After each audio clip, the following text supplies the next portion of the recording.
Bapak dan ibu-ibu jamaah rahimakumullah, kita lanjutkan tadabbur ayat Al-Quran Al-Karim yang kita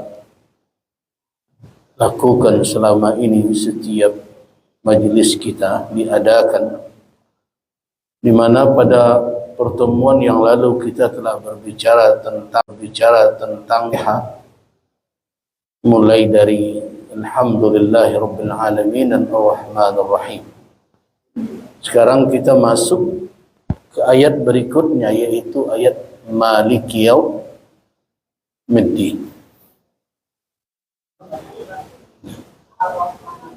Ar-Rahmanir Rahim belum ya? Baik.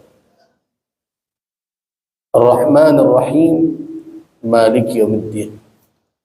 Ar-Rahmanir Rahim merupakan dua nama Allah Subhanahu wa ta'ala. Sepakat para ulama mengatakan bahawa min al-asma' al-husna, di antara nama-nama yang indah di mana Allah menamai dirinya dengannya adalah Ar-Rahman dan Ar-Rahim. Al-asma'ul husna, nama-nama yang indah itu adalah nama-nama yang hakiki adanya. Jadi bukanlah nama yang majazi. Apa maknanya hakiki bukan majazi? Kalau kita sebut Allah Subhanahu wa ta'ala Rahman, pengasih, hakikatnya memang demikian. Jadi tidaklah sebagai suatu kiasan. Berbeda dengan manusia. Kalau manusia diberi nama dermawan, maka itu bukan hakiki padanya, karena kadang-kadang dia dermawan, kadang-kadang dia tidak dermawan. Apalagi kalau gelar-gelar yang dipakaikan. Tengah masyarakat kita rumit sekali itu. Galau ujungnya nang kuning, kulit hitam. Ada nang tinggi, orangnya pendek gitu ya. Ada nang gadang, tapi badannya ketek gitu ya. Nah, karena itu Raja Api tidak pernah minta api ke orang gitu ya. Nah, itu adalah asma, nama-nama majaziyah namanya. Majaz. Atau sebagian menyebutkan kalau baiklah dia, maknanya itu adalah tayammunan, yaitu berharap kebaikan dari nama tersebut, atau juga disebut juga sebagai pengharapan yang baik dengan menggunakan nama tersebut, atau juga disebut dengan fa'al namanya. Nah, tafa'ul, kita tidak boleh tatayyur, tapi disuruh tafa'ul. Tafa'ul itu adalah ada pengharapan, semangat ketika melihat tanda-tanda rahmat Allah Subhanahu wa ta'ala. Kalau tatayyur, yaitu orang-orang yang menduga-duga seolah-olah alamat-alamat zahir ini sebagai pembawa kesialan, padahal tidak ada hubungan yang bisa kita jadikan sebagai hubungan sebab akibat. Kesialan itu datang dari hal yang tampak tersebut. Ya, seperti tatayyur itu misalnya burung berkicau, burung murai berkicau sehari itu tanda ada kena musibah atau akan mati seseorang. Tatayyur, at-tiyarah itu tidak dibolehkan. Nah, tapi tafa'ul, berharap suatu kebaikan ketika kita melihat alamat-alamat, tanda-tanda yang baik, atau kita memunculkan suatu kebaikan, kita berharap itu akan bertambah, itu baik. Ya, di antaranya, nah, ketika ada nama diberikan, ya kita mengambil mengambil dari nama-nama yang kita pakai itu pengharapan semoga Allah Subhanahu wa taala memberikan seperti yang demikian. Itu namanya al-fa'lu, namanya tafaul. Nah itu boleh. Tapi tatayyur tidak boleh. Haram hukumnya. Seperti ada orang yang akan berjalan keluar dari rumah, tiba-tiba melintas ular di depannya. Nah, buruk pelangkahan, mundur ke belakang. Itu tatayyur namanya. Dan tidak ada hubungan sama sekali. Tidak ada kaitannya dengan ular yang melintas itu, kemalangan akan tiba.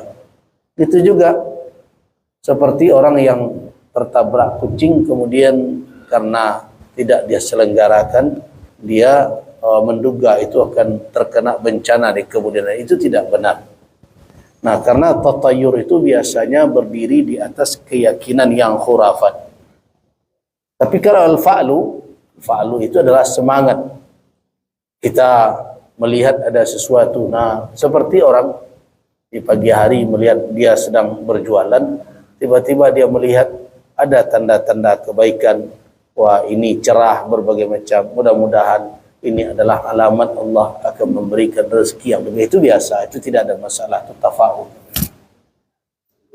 Dia bedakan tatayyur dengan tafa'ul. Nah, kembali kita ke nama tadi. Nama Allah Subhanahu wa taala adalah nama yang hakiki. Jadi kalau Allah menyebut dirinya Al-Malik, dan dialah Malik. Kalau Allah menyebutkan dirinya Ar-Rahman, dialah Rahman. Dialah Rahim, tidak ada kurang sedikit pun. Artinya nama tersebut hakikinya memang ada pada Allah dan tidak ada sedikit pun kekurangan padanya. Nah, itu yang dikatakan dengan at-tauhid, mentauhidkan Allah fil asma' was sifat, pada nama dan sifatnya. Jadi apakah Allah Subhanahu wa taala Rahman? Iya. Apakah Rahmannya itu ada kurangnya? Tidak. Apakah Rahmannya itu pernah lepas dari tidak ada? Nah, ini yang harus kita fahami. Bahwa ketika Allah Subhanahu wa taala menamainya dengan satu nama, maka makna nama itu sempurna adanya pada Allah dan tidak pernah berpisah darinya. Jadi jangan dikatakan bahwa Allah Subhanahu wa taala Rahmannya hanya ketika memberi rezeki saja. Ketika dia menghukum hamba, apakah dia tidak Rahman? Itu kan sering pertanyaan. Ketika Allah Subhanahu wa taala mendatangkan hukuman terhadap hamba yang durhaka, apakah Allah itu Rahman, Rahim? Iya. Sebab kalau seandainya Allah tidak Rahman, tidak Rahim, manusia tidak akan bisa menanggung akibat. Jadi ketika Allah katakan namakan dirinya Ar-Rahman, Ar-Rahim, bermakna bahwa Allah Subhanahu wa taala memiliki sifat rahmah yang tidak ada batasnya dan tidak pernah hilang darinya, karena sifat Allah itu abadi adanya. Itu yang dikatakan makna hakiki. Ini kalau orang menamakan dirinya Rahman, kata Rahman dan Rahim terambil dari satu kata, yaitu rahmah. Apa makna nama rahmah? Adalah suatu sifat yang dengannya yang memiliki sifat itu mencurahkan kelembutan, kasih sayang dan anugerah kepada orang yang disayanginya. Kalau Allah Subhanahu wa taala mengatakan Rahimun bil mu'minin, bermakna bahwa rahmat Allah Subhanahu wa taala senantiasa meliputi orang-orang yang beriman. Dan rahmat Allah Subhanahu wa taala tidak ada hudud, tidak ada batas.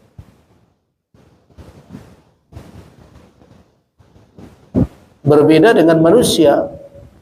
Manusia punya batasan-batasan. Sedangkan Allah Subhanahu wa taala tidak ada batas, tidak ada kemampuan manusia untuk mengukur sampai sejauh mana atau seluas apa rahmat Allah Subhanahu wa ta'ala. Dan itulah yang dikatakan oleh Allah Subhanahu wa ta'ala, manusia yang terkadang mencoba-coba untuk mengukur Allah, mereka tidak akan mampu. Perhatikan firman Allah Subhanahu wa ta'ala dalam surat Az-Zumar ayat 67, wa ma qadarullah, belum nampak ya. Wa ma qadarullah haqqa qadri wal ardu jami'an qabdatuhu yawmal qiyamah was samawat matwiyatun biyaminihi subhanahu wa ta'ala amma yusyrikun. Perhatikan surat Az-Zumar. Sebentar biar muncul dia.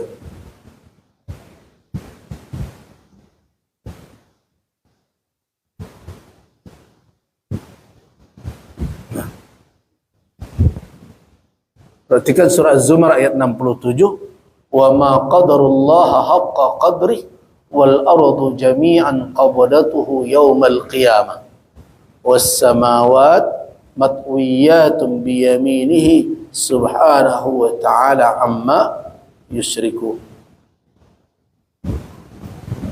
Itu agak kecil hurufnya.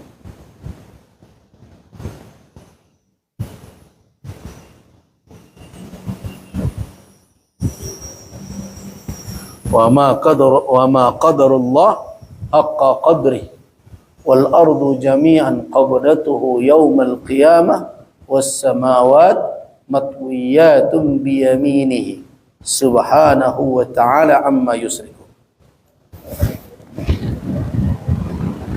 Wa ma qadaru di sini, kalau di sini terjemahkan mengagungkan. Nah, apa takaran? Ya, artinya betapapun mereka mencoba-coba untuk menjangkau seluas apakah rahmat Allah, sejauh apakah penglihatan Allah, seluas apakah ilmu Allah, wa ma qadarullah. Karena itu kalau kita memuji Allah Subhanahu wa ta'ala, Allah kita sebut akbar, Allah kita puji dengan hamid, Allah kita puji dengan segala nama-namanya itu, apakah kita telah mencapai dengan pujian kita itu qadar Allah Subhanahu wa ta'ala yang maha tinggi, al-aliyyu al-kabir? Tidak. Karena itu wa ma qadarullah haqqa qadri. Coba bayangkan qudrah Allah Subhanahu wa ta'ala. Wal ardu jami'an qabdatuhu yawmal qiyamah. Bumi ini seluruhnya dalam genggamannya di hari kiamat. Di hari ini kayaknya orang berdebat, terdengar bapak dan ibu-ibu, orang berdebat apakah Allah itu di aras atau di langit atau di mana. Bagaimana orang itu akan menyelesaikan perdebatan itu? Toh langit yang dia sebutnya di atasnya itu matwiyatun biyamini, dilipat dengan tangan kanannya Allah Subhanahu wa ta'ala. Bumi bagaimana? Qabdatuhu yawmal qiyamah, genggamannya pada hari kiamat. Artinya keberadaan kita yang menempatkan diri pada posisi alam ini, kita sebut di atas, kita sebut di bawah, atau ada yang mengatakan tidak di samping, tidak di kanan, tidak di atas, tidak di bawah. Maknanya apa? Kita sedang mengukur Allah dengan apa? Dengan wawasan kita. Karena itu saya tidak pernah mau diajak masuk ke dalam perdebatan itu. Kita sedang mencoba untuk mentakdirkan, mengukur Allah dengan wawasan kita. Yang kita tahu atas bawah, kiri kanan, depan belakang. Kalau toh kita katakan tidak di mana-mana, juga itu wawasan kita. Karena kita sudah tidak mampu lagi untuk mengatakan di mana dia. Nah, karena itu kalau ditanya ke saya, Buya pendapat yang mana? Saya berpendapat bagaimana? Bahwa Allah Subhanahu wa ta'ala telah mensifati dirinya dengan sifat-sifat yang telah dia sebut di dalam Al-Quran. Huwal Ali. Kalau dikatakan dia istawa alal arsh, kalau toh diterjemahkan istawa itu bersemayam, bukan bermakna bersemayam seperti duduknya seorang raja di atas kursi atau singgasana. Tapi istawa, Allah kita yakini beristiwa di atas arsy, yang kita tidak tahu kaifiatnya bagaimana. Dialah yang maha tahu hakikat yang sebenarnya, tetapi dalam penyebutannya tidak ada bahasa yang bisa kita pakai untuk mentakbirkannya selain itu. Karena itu bahasa yang kita pakai, Allah bersemayam di arsy. Ya sudah.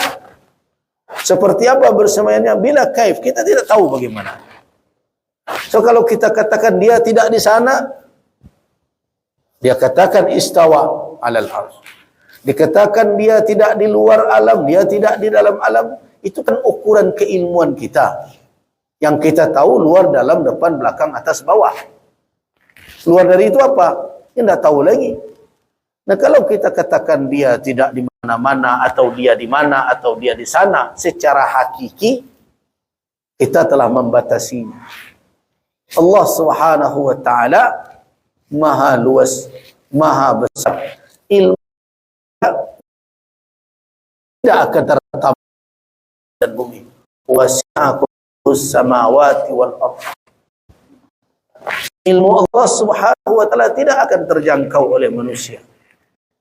Tidak ada manusia yang bisa menjangkau min ilmihi illa bima syaa. Toh yang dia berikan kepada kita juga itu qalilun, sangat sedikit.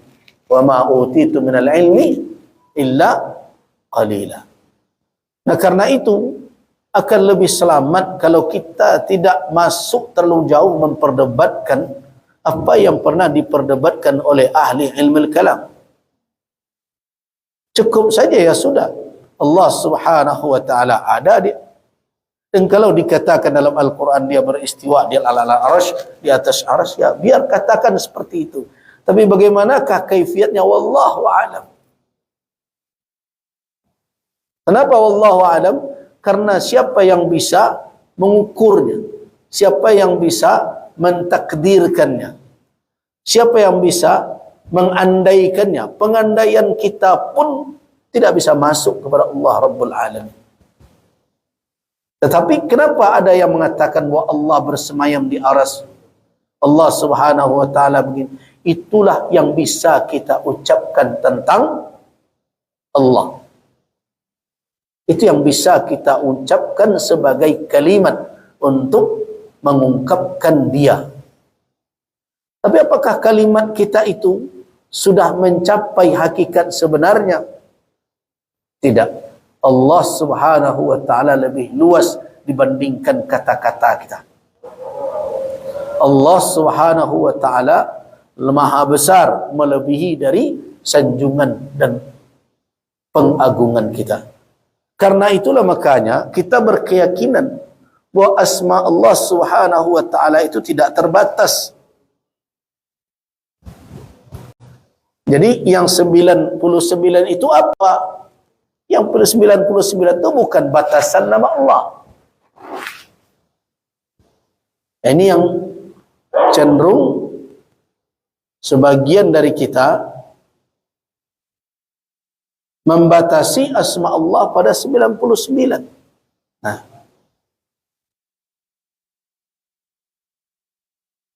jadi asma Allah Subhanahu wa ta'ala apakah 99? Tidak.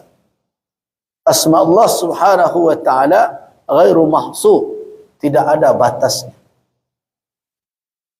Yang 99 itu adalah yang ditelusuri oleh perawi hadis, dia temukan itu. Allahur Rahmanur Rahimul Malikul Quddusus Salamul Mu'minu ila akhirih. Tetapi hadis Nabi yang sahih sampai di mana? Cuma hanya sampai kepada kalimat dakhalal jannah. Jadi tidak ada di dalam hadis Nabi yang sahih bahwa nama yang 99 itu disebutkan oleh Nabi. Berarti yang 99 yang sekarang jadi hafalan anak-anak TPA itu adalah ziyadah rawi namanya. Tambahan dari perawi hadis. Sedangkan hadis yang sahih sampai di mana? Nah, yaitu Inna lillahi tis'atan wa tis'ina isman mi'atan illa wahidah. Sesungguhnya Allah Subhanahu wa taala memiliki 99 nama atau 100 kurang 1. Man ahsaha dakhala al-jannah. Siapa yang mengihsa? Apa makna ihsa itu? Makna ihsa itu tutabbi'uha, menelusurinya dari dalil-dalil. Dia cari dalam Al-Quran, di dalam sunnah Nabi 99. Kemudian ahsa itu maknanya dia pahami maknanya. Kemudian berikutnya dia imani petunjuknya, kandungan makna itu, dan dia pakai di dalam mengingat Allah Subhanahu wa taala. Jadi ahsa itu ada 4 pengertian. Jadi kalau mau belajar fikih al-asmaul husna, bagaimana caranya? Yang pertama, tatabbu', telusuri, cari di dalam Al-Quran dan Sunnah nama-nama Allah Subhanahu wa taala. Karena itu kalau kita baca kitab-kitab al-asmaul husna yang dikarang oleh para ulama kita, antara satu ulama dengan yang lainnya akan berbeda-beda itu penemuannya. Walaupun sama 99.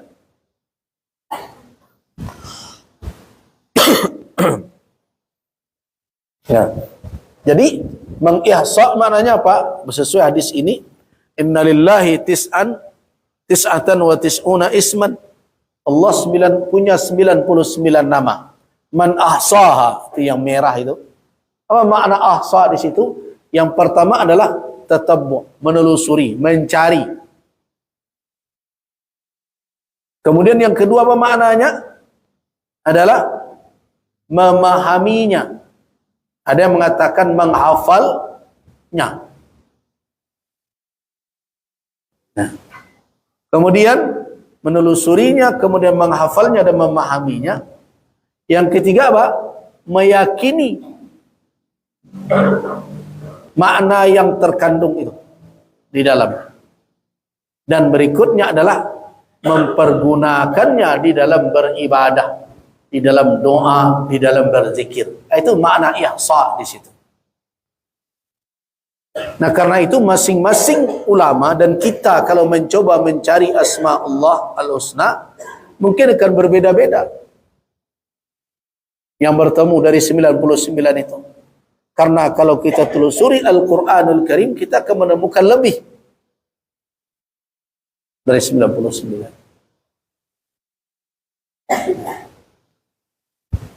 Akan berlebih dari itu. Nah, apa dalil yang mengatakan bahwa nama Allah Subhanahu wa taala itu lebih dari 99? Perhatikan doa.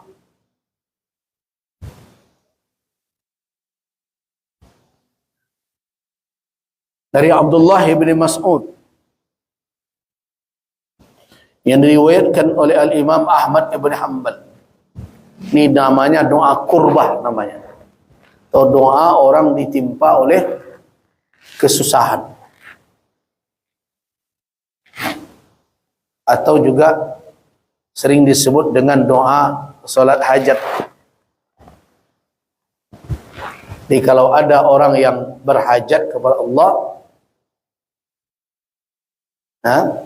atau dalam keadaan gundah gulana, maka diajarkan oleh Nabi berdoa sebagaimana yang diriwayatkan oleh Ibnu Mas'ud. Apa bunyi doanya? Allahumma inni abduka wa ibnu abdika wa ibnu amatika nasiyati biyadik madin fiyya hukmuk adlun fiyya qada'uk as'aluka bikulli ismin huwa lak sammaita bihi nafsak aw 'allamtahu ahadan min khalqik aw anzaltahu fi kitabik aw ista'sarta bihi fi ilmil ghaib 'indak Nah, kalimat-kalimat itu perhatikan. Kita terjemahkan, ya Allah, sesungguhnya aku ini adalah hamba-Mu. Wa ibnu amdik, dan putra dari hamba-Mu. Wa ibnu amatik, dan anak dari perempuan yang juga hamba-Mu. Jadi ibu bapakku juga hamba-Mu. Nasiyati biyadik, dahiku berada di dalam kendali-Mu. Ini nasiyah namanya, tempat akhir di atas dari kening ini. Artinya kita dikendalikan. Saya di dalam kendali. Madin fiyya hukmu. Hukum engkau berlaku kepadaku, tidak bisa aku tolak. Qada'uka adlun fiyya qada'uk. Qada yang engkau putuskan adil terhadapku. Jadi kita tidak pernah menggugat qada Allah. Itulah yang adil. Karena itu ya Allah, as'aluka, aku bermohon kepada engkau. Nah, perhatikan kalimat berikut ini. Ini dalil yang mengatakan asma Allah itu lebih dari 99. Aku memohon kepada engkau dengan setiap namamu, nama yang engkau miliki, samaita bihi nafsak, yang engkau namai dirimu dengan itu. Dengan setiap nama. Kita memohon kepada Allah dengan setiap nama yang dipakai oleh Allah sebagai namanya. Au 'allamtahu, atau nama yang engkau ajarkan ahadam min khalqik, kepada salah seorang dari hamba-Mu, dari makhluk-Mu. Au anzaltahu fi kitabik, atau nama yang engkau turunkan dalam kitab engkau. Au ista'sartahu bihi fi ilmil ghaibi 'indak, atau yang engkau sembunyikan, yang engkau simpan di dalam ilmu gaib di sisi engkau. Nah, berapa banyak nama Allah itu? Ada nama yang telah dinamai, Allah telah menamai dirinya dengannya. Ada nama yang diajarkan oleh Allah kepada seseorang dari hambanya. Ada pula nama Allah yang ada di dalam Al-Quran, dalam kitabnya. Ada pula nama Allah yang tersimpan dalam ilmu gaib di sisinya. Berapa banyaknya itu? Allahu a'lam.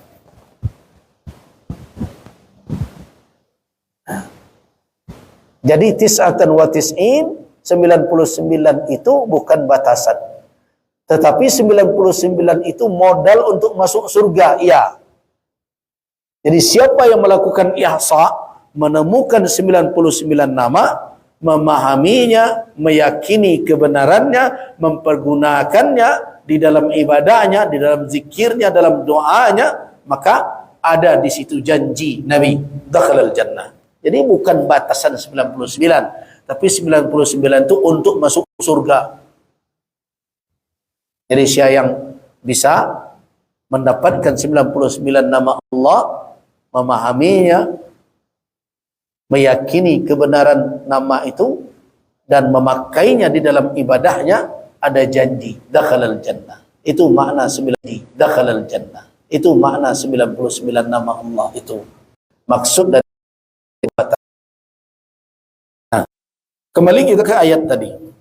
Jadi Ar-Rahman adalah nama Allah Subhanahu wa taala yang terambil mustaqqah dari mana? Dari rahmah.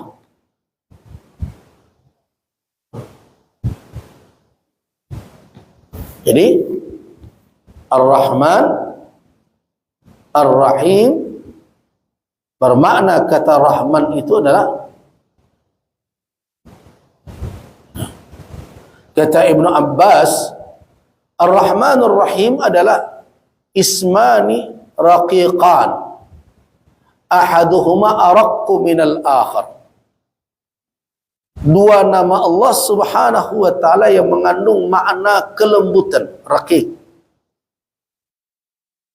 Jadi itu adalah nama Allah yang mengandung kelembutan Allah Subhanahu wa taala terhadap siapapun, terhadap hamba. Tapi salah satu dari Ar-Rahman dan Rahim itu, dari yang dua itu, Araq, ada yang lebih lembut. Nah, mana yang lebih lembut nanti kita jelaskan. Namun di antara ulama Ada yang berpendapat bahwa Ar-Rahman, Ar-Rahim itu satu makna. Nah, apa makna Ar-Rahman, Ar-Rahim? Dzur rahmah, yaitu zat yang memiliki rahmat. Rahmat Allah Subhanahu wa taala kita tahu. Allah menciptakan berapa? Khalaqa mi'a rahmah. Dalam hadis Allah Subhanahu wa taala menciptakan 100 rahmat. Nah, dari 100 rahmat itu dia turunkan satu rahmat.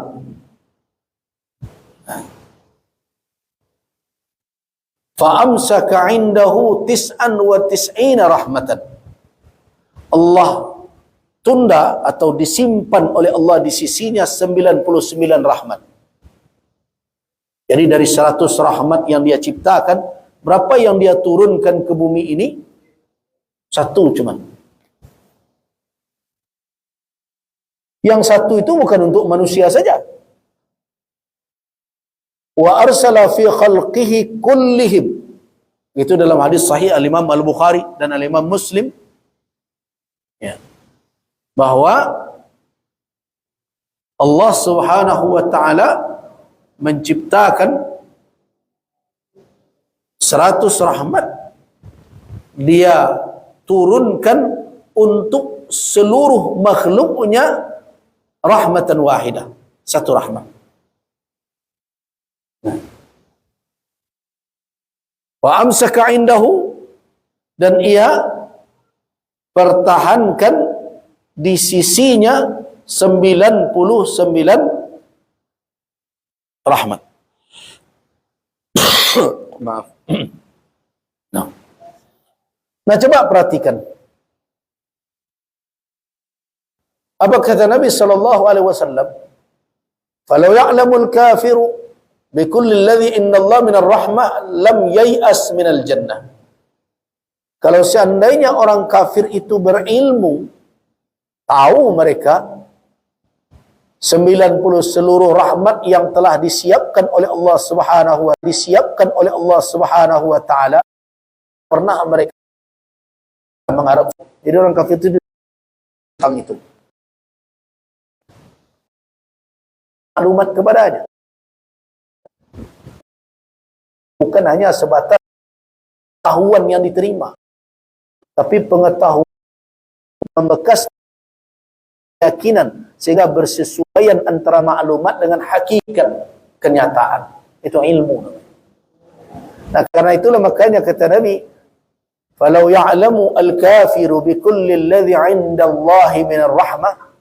Seandainya orang kafir itu mengetahui seluruh rahmat yang ada di sisi Allah, lam yai'as minal jannah, tidak akan pernah mereka berputus asa ingin mendapatkan surga.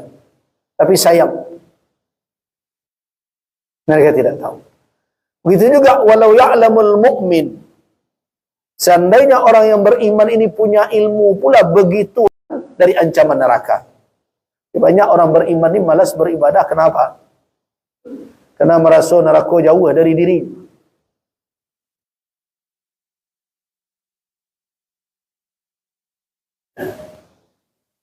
Padahal kita ini beribadah dituntut sampai ada rasa yakin pada diri kita. Kenapa yakin itu ditafsirkan maut, kematian? Karena setelah matilah, di saat matilah orang itu tahu, yakin bahwa dia itu selamat atau celaka. Kalau lagi hidup ni kan menduga-duga aja tak. Rasa-rasa lah buat bayi entah iya entah indah. Diulurkan sedekah. Setelah itu menyelusup ria kepadanya. Mana sedekah tadi? Habislah sudah. Ditolong orang, diiringi dengan kalimat yang menyakitinya. Habislah sudah. Nah, kalau seandainya orang beriman ini tahu begitu besarnya rahmat Allah Subhanahu wa taala, maka tentu mereka tidak akan pernah merasa aman selama di dunia ini sampai mereka nanti bertemu dengan dengan Allah Subhanahu wa taala dan mendapatkan surganya. Nah, sekarang dari seluruh rahmat itu 99 tadi sudah disisakan, sudah disimpan oleh Allah, nanti di akhirat diterima bagi orang yang berhak menerima rahmat. Sedangkan yang satu yang diturunkan ke muka bumi ini, yang satu yang diturunkan itu untuk siapa? Nah, untuk seluruh makhluk. Perhatikan riwayat lain, Allah menurunkan satu rahmat yata'atafu bihal khalaiq, makhluk saling berkasih sayang.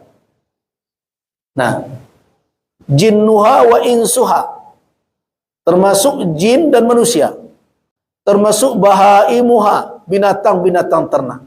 Jadi dengan rahmat yang satu itu, bahkan induk harimau saja tidak mau makan anaknya.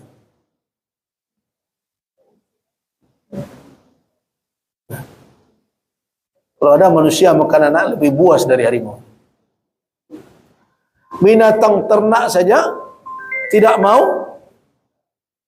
menginjak anaknya.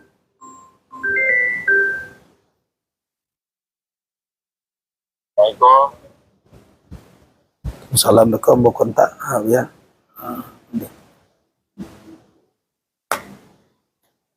Jadi bahkan binatang ternak saja tidak mau ketika anaknya terinjak, dia angkat kakinya, tidak mau dia menginjak karena rahmat yang satu itu. Nah, coba bayangkan yang 99.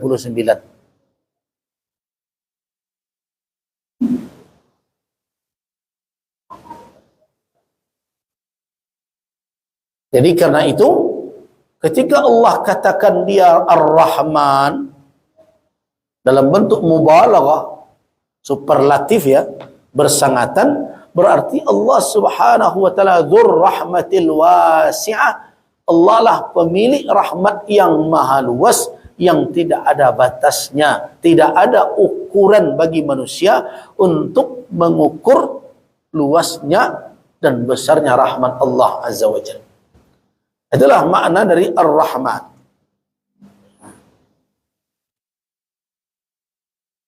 Nah, begitu juga Ar-Rahim. Ar-Rahim juga terambil dari kata rahmat itu juga. Nah, apakah makna Ar-Rahim berbeda dengan Ar-Rahman? Tadi dikatakan dalam tafsir Al-Imam Al-Baghawi, di antara ulama ada man qalahuma bima'na wahidin. Ada yang mengatakan bahwa Rahman dan Rahim itu maknanya sama. Kita sebutnya Maha Pengasih, Maha itu.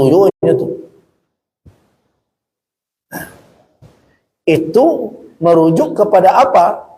Kepada pendapat ulama yang mengatakan bahwa Ar-Rahman dengan Ar-Rahim itu bimakna wahid. Itu maknanya satu. Berarti kalau bahasa Indonesianya, keduanya itu bersinonim sebenarnya. Nah, sama dengan Nadman, Nadim, penyesalan. Sama saja dua makna itu. Nah, makna dzur rahmah wa dzakara ahaduhuma. Terus kenapa disebutkan dengan dua ta'bir kalimat yang berbeda, ada Rahman, ada Rahim? Disebutkan salah satunya ba'dal akhar. Kenapa diperbedakan ada kata Rahman, ada kata Rahim? Tatmi'an liqulubir raghibin.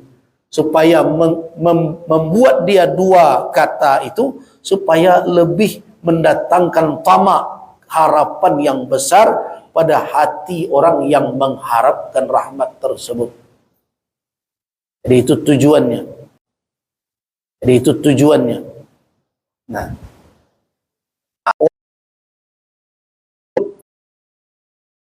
dan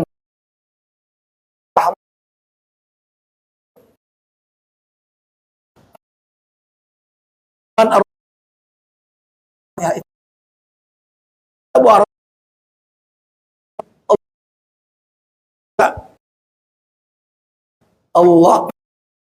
rahmat ni'mat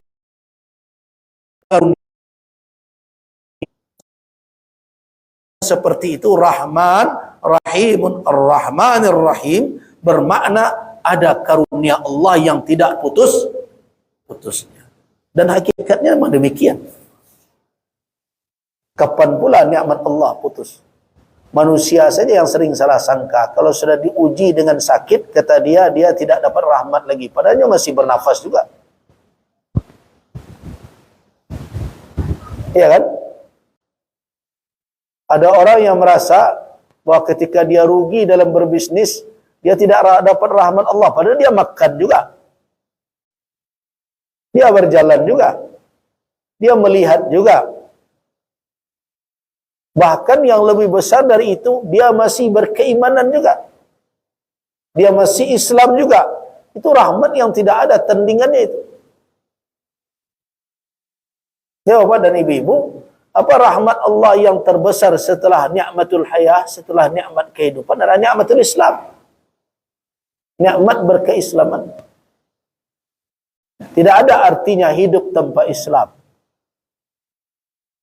Karena hidup tanpa Islam nanti hanya akan mendapatkan kesengsaraan yang abadi. Ketika perhitungan di hadapan Allah kelak, yang menjadi ukuran keselamatan orang adalah din, agama. Itu makanya kenapa pada ayat berikutnya Allah katakan Maliki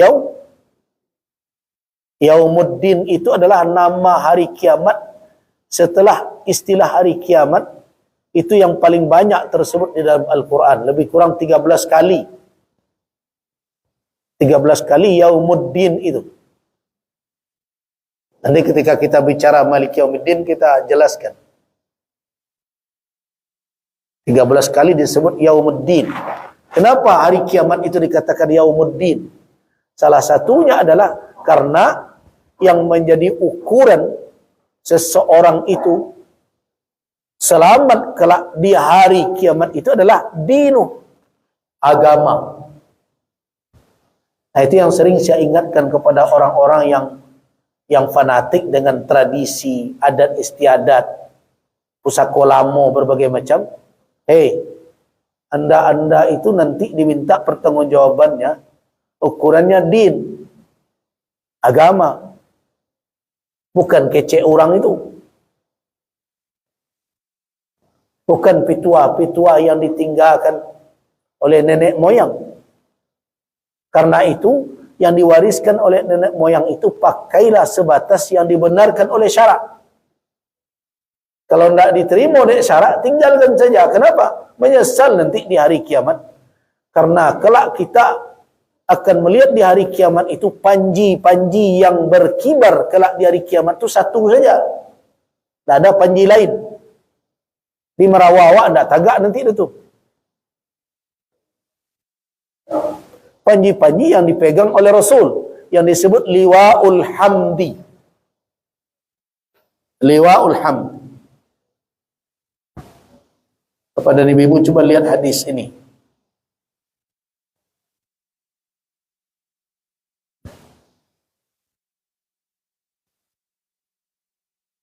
Ya.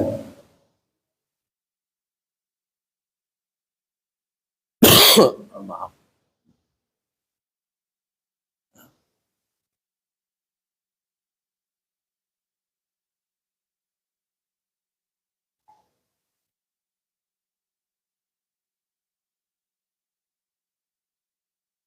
Jadi nanti di hari kiamat, kata Rasul sallallahu alaihi wasallam, ana sayyidu waladi Adam. Saya ini adalah penghulu anak cucu Adam, la fakhr. Wa biyadi liwa'ul hamd. Di tangan saya ada panji-panji pujian. Jadi panji-panji Nabi itu alhamdulillah di hari kiamat. Ana sayyidu waladi Adam. Sayalah penghulu anak cucu Adam, la fakhr. Tidak ada kesombongan seketika saya mengucapkan itu. Memang benar adanya. Rasulullah sallallahu alaihi wasallam adalah sayyid waladi Adam. La fakhr, tidak ada kesombongan ketika saya mengatakan itu, kata Rasul. Kemudian di hari kiamat kelak, wa biyadi liwa'ul hamd, di tanganku ada bendera pujian.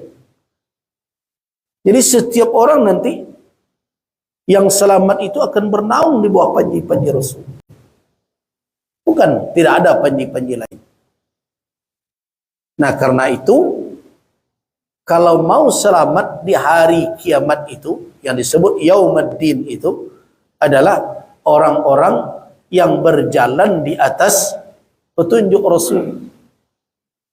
Dan yang saya katakan, saya mohon maaf bukan dalam rangka merendahkan tokoh Minangkabau, Datuk Perpati dan Sebatang dan Datuk Ketemanggungan. Bukan itu makna maksud saya. Tetapi untuk menyadarkan kita semua bahwa di hari kiamat kelak, di hari kiamat, nah, kelak, siapa yang akan menjadi ukuran keselamatan? Ya Rasulullah. Sunnah beliau, warisan beliau, din yang beliau bawa, yang perlu diingatkan. Nah, itu makanya dikatakan Yaumuddin, karena di hari itu yang menjadi ukuran orang selamat atau tidak adalah sejauh mana dia berpegang teguh kepada din, kepada agama. Itu salah satu makna kenapa disebut Yaumuddin. Kembali kita kepada ayat tadi, bahwa rahmat yang paling utama setelah rahmat atau nikmat kehidupan, nikmatul hayah, apa itu? Nikmatul Islam.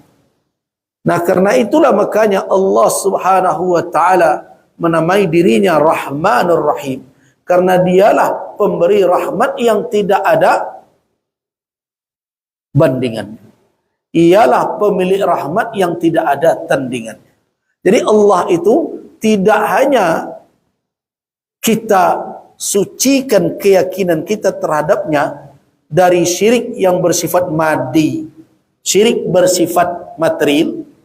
Jelas itu adalah kesesatan yang nyata, mempersekutukan Allah dengan material, mempertuhankan patung, sujud kepada manusia dan berbagai macam, menjadikan manusia sebagai Tuhan, mempertuhankan pohon kayu, mempertuhankan gunung, dan berbagai macam. Bukan hanya itu saja yang dikatakan membuat orang terjerumus ke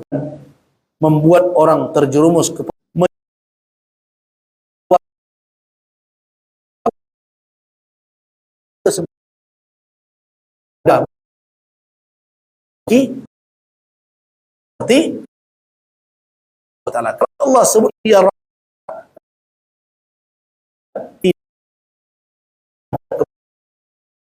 tinggi.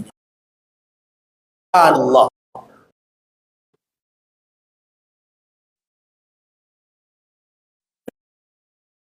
juga mengerti Rahman dan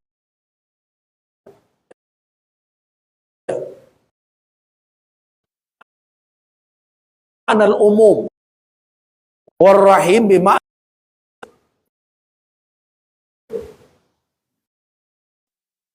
Rahman maknanya umum, sedangkan Rahim bermakna khusus.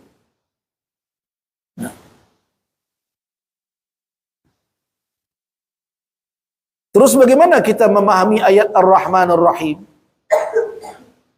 Kalau seperti teori perbedaan tadi umum dan khusus, maka bisa difahami kata Rahman, nama Allah Ar-Rahman artinya Ar-Razzaq fid dunya, yaitu yang mencurahkan rezeki di dunia ini, dan tentu rezeki di dunia ini meliputi seluruh makhluk. Nah, di sini terjawab pertanyaan sebagian orang. Wah, kok awak rajin solat pagi, petang, tambah malam bagai siang tak tinggal. Tahajud, tarawih. Kok susah nak hidup awak? Ada orang nampak malih beribadah kayu jadi konglomerat.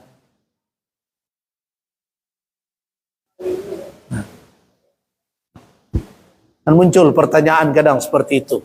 Ada pula yang sampai menggugat keadilan Allah. Bentuk nak adil Allah. Na'udzubillah min dzalik. Maaf, kamu masih batuk.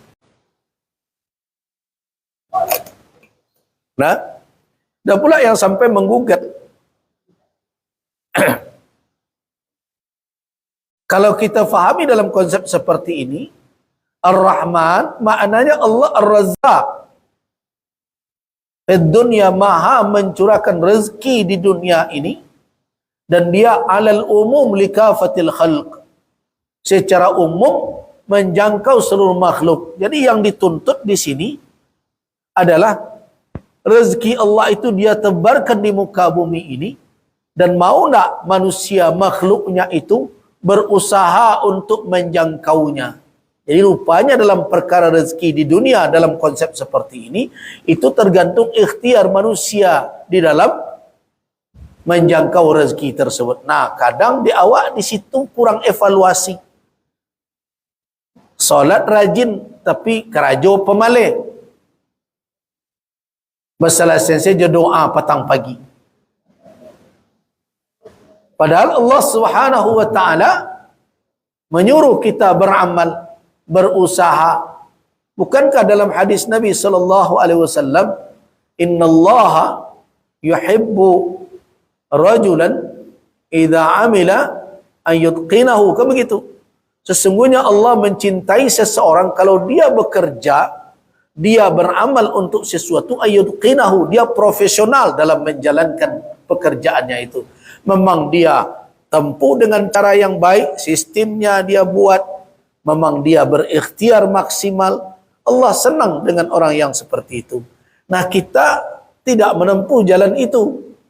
Nah, sedangkan orang-orang yang dalam penjelasan kita, orang-orang yang engkar kepada Allah, mereka iman tidak punya, tapi dari sisi bekerja mereka maksimal.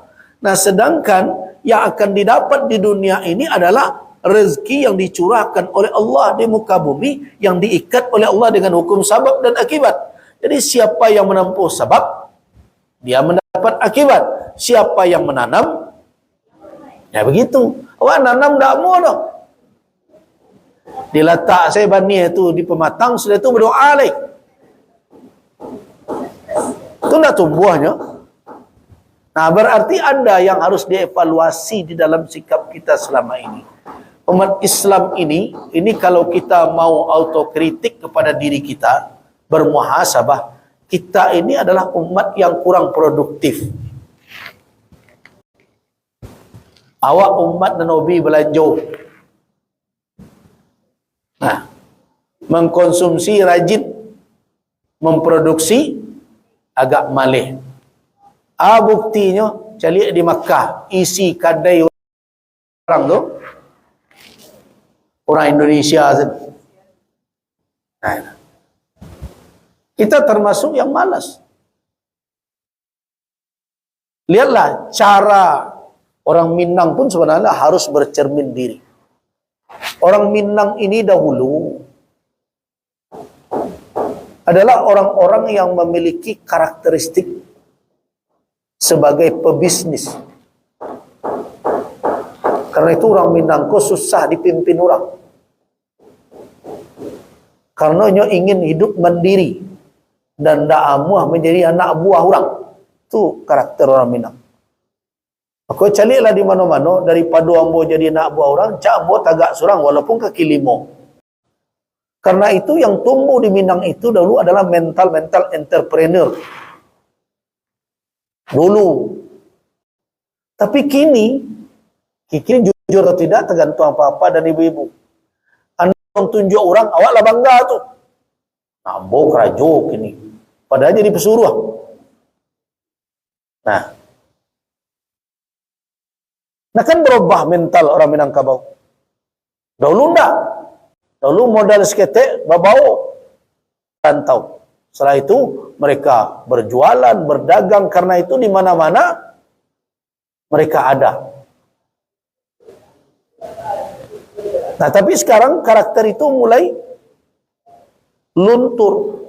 Disebabkan apa? Karena didikan awak kini lah berbeza. Dahulu, ya kalau awak ambil cari menantu sajalah. Dulu ada pegawai, ada pedagang.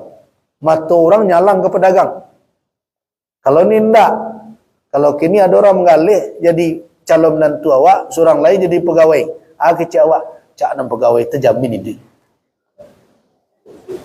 Nah, jadi berubah karakter.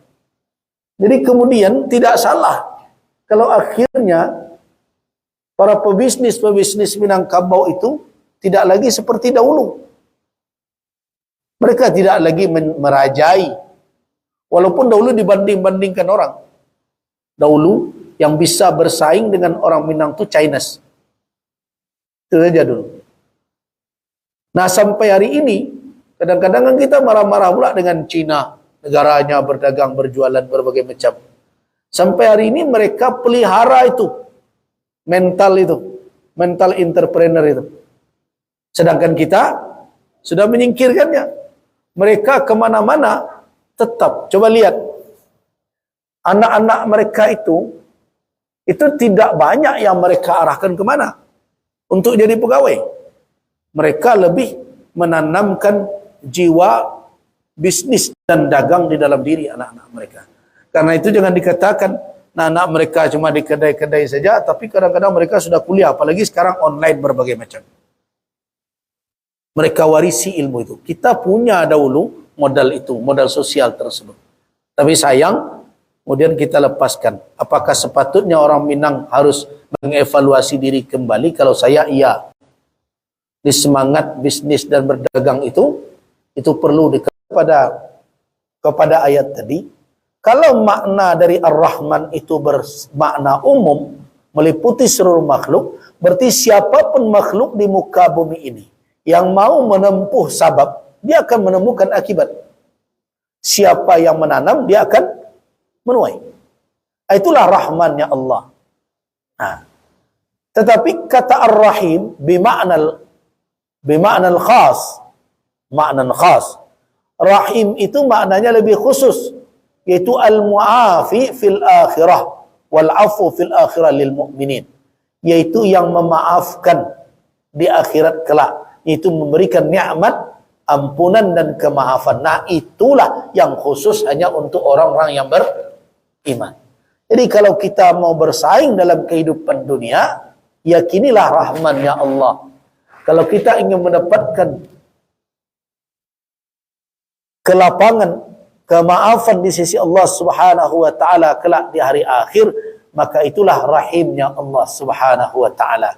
Nah, karena itulah makanya di antara ulama mengatakan Rahman itu am li kulli khalqin wa rahim khas lil mu'minin. Rahman itu umum meliputi seluruh makhluk, sedangkan Rahim Allah khusus hanya teruntuk bagi orang-orang yang beriman. Nah, dan ada juga yang memahami makna Ar-Rahman Ar-Rahim itu dia memang terambil dari kata yang sama, tetapi Ar-Rahman menunjukkan Allah Subhanahu wa taala dzur rahmatil wasi'ah la hududalah. Sedangkan Ar-Rahim lebih kepada apa? Kepada berkaitan dengan hambanya. Allah Subhanahu wa ta'ala mencurahkan rahmatnya kepada hambanya yang dia kehendaki. Jadi kalau begitu memahaminya berarti Allah Ar-Rahman maknanya yang maha penyayang, sedangkan Ar-Rahim yang maha menyayangi. Jadi bisa maknanya Ar-Rahman maha pengasih, maha penyayang, sedangkan Ar-Rahim maknanya apa? Maha menyayangi dan mengasihi. Rahimun bermakna Allah mencurahkan rahmatnya, sedangkan Ar-Rahman menunjukkan betapa kayanya Allah, betapa maha luasnya Allah dalam rahmat. Nah, dari beberapa penafsiran tadi, kalau saya melihat semuanya masuk dalam pengertian Ar-Rahman Ar-Rahim. Ya sekarang tergantung kepada kita yang membacanya. Saya mengajak kita semua, kalau kita membaca Ar-Rahman Ar-Rahim, setidaknya kita, sedangkan Ar-Rahim, kita yakini Allah itu mencurahkan rahmatnya kepada orang-orang yang dikehendakinya. Jadi karena itu Ar-Rahman Ar-Rahim setidaknya bisa memacu kita untuk apa? Untuk membersihkan iman kita dari segala noda-noda kesyirikan. Seolah-olah rahmat itu bergantung kepada selain Allah. Rezeki bergantung kepada Allah. Tidak. Itu hanya sabab saja. Allah Subhanahu wa ta'ala menciptakan sabab sampainya kita kepada akibat. Tetapi Allah Subhanahu wa ta'ala Maha berkuasa untuk membuat sabab-sabab lainnya. Ini jangan ada yang terbatas seolah-olah bahwa Allah itu terkunci dengan satu sabab. Contoh, orang ketika mendapatkan sesuatu melalui tangan orang lain, kadang-kadang terkunci seolah-olah rahmat Allah kerannya hanya melalui orang itu saja, sehingga mau pula kita diperbudaknya. Nah, orang yang meyakini Ar-Rahman Ar-Rahim akan berkeyakinan, saya mensyukuri, berterima kasih kepada orang yang berbagi kebahagiaan, berbagi rahmat, tetapi saya tetap meyakini Dzur Rahmah, yang memiliki rahmat itu Allah Subhanahu wa ta'ala. Kalau hari ini si fulan menjadi sabab sampainya rahmat, atau satu pekerjaan menjadi sabab sampainya rahmat, saya yakin bahwa Allah bisa membuat 1000 bahkan 100.000 sabab, 1.000.000 sabab untuk sampai rahmat kepada saya, walaupun orang lain mencoba menghalanginya. Nah, itulah makna dari kalimat Allahumma la mani'a lima a'tait wa la mu'tiya. Nah, jadi kalau ada orang yang merasa bahwa pintu rahmatnya hanya dari Allah, itu orang yang kurang yakin dengan Ar-Rahman Ar-Rahim. Nah, ada orang seperti kiamat si dunia kalau tidak ada PA dan kandaknya. Banyak calon anggota dewan meirik-irik kalian. Karena jalan kehormatannya itu saja. Padahal kalau toh manusia mencoba menutup pintu rahmat untuk seseorang, apakah Allah mampu membuat pintu lain? Mampu. Bahkan Allah Maha mampu mendatangkan, membukakan pintu yang tidak diduga oleh manusia. Itulah keyakinan rahmat, keyakinan rahim. Min haitsu la yahtasib.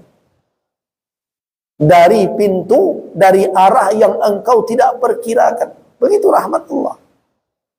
Nah, jadi robah prinsip-prinsip hidup kita yang selama ini mungkin tidak tepat. Nah, saya sering bertemu itu. Ya buya, ada talok di kami, periuk barih kami tergantung kayaknya. Itu keliru itu. Bahasa itu. Tak ada periuk barih wak tergantung seseorang. Allah huwar razzaq. Allah lah yang maha pemberi rezeki. Walaupun manusia menutup seluruh pintu rezeki kepada kita, tapi bukan mereka yang mencurahkan rezeki.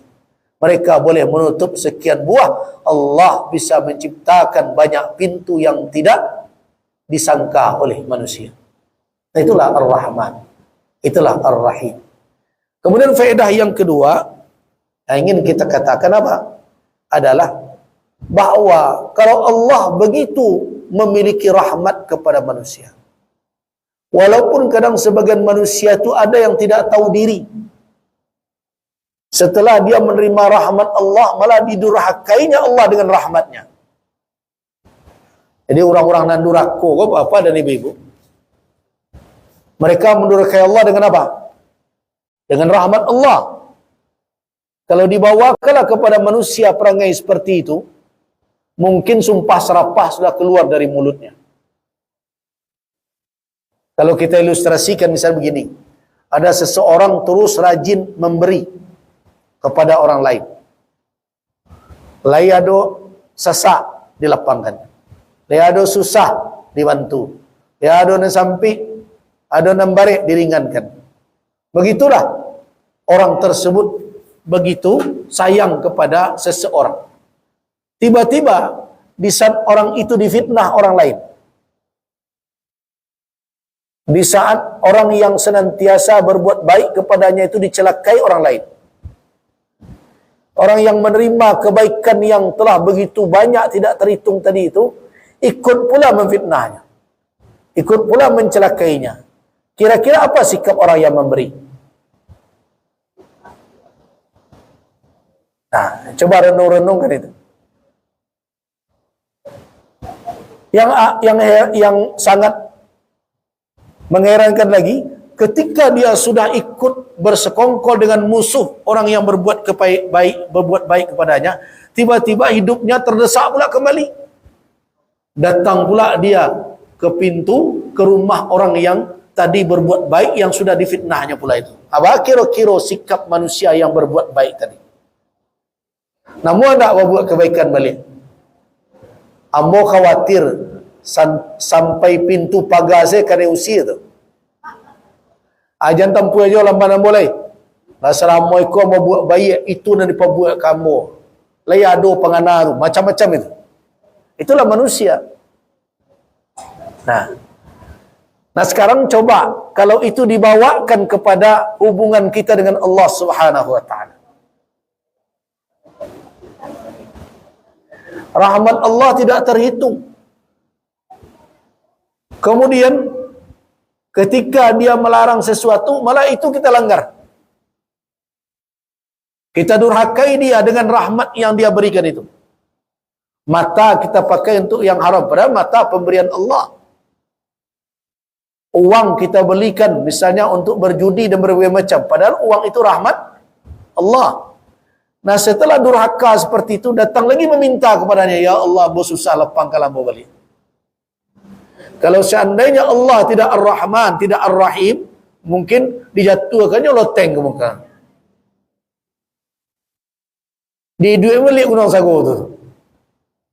Nah, tapi Allah Ar-Rahman, Ar-Rahim, Al-Afu, Al-Karim, Dzul Jalal wal Ikram. Walaupun manusia berulang kali menurhakainya dengan nikmat yang dia berikan, tetapi ketika hamba datang dengan penuh penyesalan, bagaimana sikap Allah Subhanahu wa taala kepada kita? Dia terima kembali. Ghafartu lak. Aku ampuni dosa engkau wahai hambaku, engkau tahu bahawa engkau punya Tuhan yang Maha Pengampun. Hiduplah balik. Kau terlanjur, minta maaf lah balik. Nah begitulah Allah. Nah tidak ada manusia, makhluk yang seperti itu. Nah bagaimana kita akan mengatakan ada tandingan Allah dalam Rahman dan Rahim? Yang tidak ada. Nah keyakinan yang seperti itu setidaknya menjadi pelajaran bagi kita. Agar apa? Kita memakai jugalah sifat rahmah tersebut. Mengapa demikian? Karena yang kita terima itu bukan kita pula yang punya pada hakikatnya, juga anugerah dari Allah Subhanahu wa taala. Dan sifat Maha Pemberi itulah yang dahulu digugat oleh orang-orang Quraisy. Jadi mereka sering mencemoohkan kata Rahman, kata Rahim. Karena bagi mereka tidak ada Rahman, tidak ada Rahim. Yang ada orang hanya berfikir berapa yang dia beri, berapa kembali. Dia berbuat ini, apa yang dia terima. Nah, cara berfikir orang sekarang cenderung begitu. Profit, profit, profit. Bukan benefit. Ala bo jombo. Jajak berbuat baik. Abina wa ala pek dia wa. Nah, itu kan pola orang-orang kaum musyrikin Makkah dahulu. Hitung-hitungannya begitu. Nah, karena itulah makanya kata Ar-Rahman, Ar-Rahim itu mereka gugat. Bapak dan ibu-ibu ingatkan perjanjian Hudaibiyah. Ketika Nabi menyuruh tulis Bismillahirrahmanirrahim. Apa kata Suhail bin Amru? Ya Muhammad, na'rifullah. Muhammad, kami tahu Allah. Tapi apa itu Ar-Rahman Ar-Rahim itu kami tidak tahu. Coret aja itu. Maka kata Nabi kepada Ali bin Abi Thalib, hapus saja itu. Begitu juga salah satu penyebab kenapa Nabi SAW tidak menjaharkan basmalah. Di antaranya karena orang-orang jahiliyah dahulu benci dengan sifat Ar-Rahman Ar-Rahim itu. Bagi mereka, Tuhan mereka itu selama mendatangkan sesuatu. Kalau uang, selama mendatang sesuatu, itulah Tuhan mereka. Nah, sebaiknya sekarang, setelah kita mengaji tentang Ar-Rahman Ar-Rahim, mulailah kita belajar konsep rahmat Allah. Allah memberi tanpa mengharapkan, tanpa ada komitmen kita harus membalasi. Malah Allah Subhanahu wa ta'ala menganggap terima kasih kita kepada makhluknya adalah syukur kepadanya. Terima kasih kita ke makhluk itu adalah syukur kepadanya. Nah, bagaimana kita bisa memakai pula sifat mulia tersebut, walaupun tentu kita tidak akan bisa sampai kepada kesempurnaan. Tetapi itu merupakan pelajaran yang penting dan berharga bagi kita untuk meniru Rahman dan Rahim Allah Subhanahu wa ta'ala, karena Allah Subhanahu wa ta'ala mencintai orang-orang yang memakai sifat rahmat tersebut. Makanya ada hadis Nabi SAW, irhamu man fil ardi yarhamkum man fis sama. Rahmatilah, sayangilah yang di muka bumi, maka kamu akan disayangi yang oleh yang di langit. Nah, apakah kita akan mulai memakai sifat itu ke depan? Tentu sangat tergantung dengan kita sendiri. Tapi tentu yang terbaik adalah pakailah sifat rahmah itu. Karena dengan itulah rahmat Allah bercucuran kepada kita. Irhamu man fil ard yarhamkum man fis sama. Sayangilah, rahmatilah yang di muka bumi ini, maka kamu akan mendapatkan curahan rahmat dari yang di langit. Wallahu a'lam.